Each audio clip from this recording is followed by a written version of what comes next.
The Coast Guard says it's just a drill, but with so many different vessels traversing the Charleston waterways, the threat of an oil spill is very real. This drill is a full-scale exercise. Clear. And this is done to test our capabilities. Capabilities that are tested almost daily in the real world.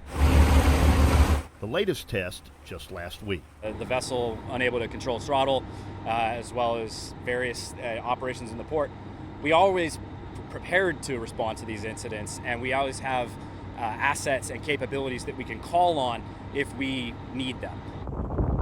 This training exercise, another chance to practice a real-life scenario they must be ready for. We want to be able to have these known plans, these known points of contact, and these known capabilities on the water so that we know that if and when something does happen like this, that we know what to do, and we're not trying to figure that out in the moment. That plan starts with communication, trying to answer many questions on scene and on the fly. Is it 5 gallons as reported on the response center, or is it 500 gallons or 5,000 gallons? Do we need to take immediate action? Has the facility activated their response plan? Do we have a company, an OSRO is what's called an oil spill response organization, en route to establish containment and begin the cleanup process?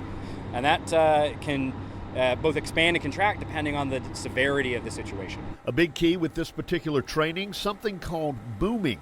Those are the orange barriers being dragged by the ships that slow the spread of oil. It actually extends underneath the water a little ways to try and trap that oil in there, because essentially what you're trying to do is capture the floating oil on the surface of the water to be able to then collect it and dispose of it properly. A good amount of oils that are processed and refined, they'll tend to float on the top of the waterway. There's always that potential for that threat to be there, so we want to make sure that both the facility and the Coast Guard and our partners, our responding partners, are able to be prepared and be able to respond on the water.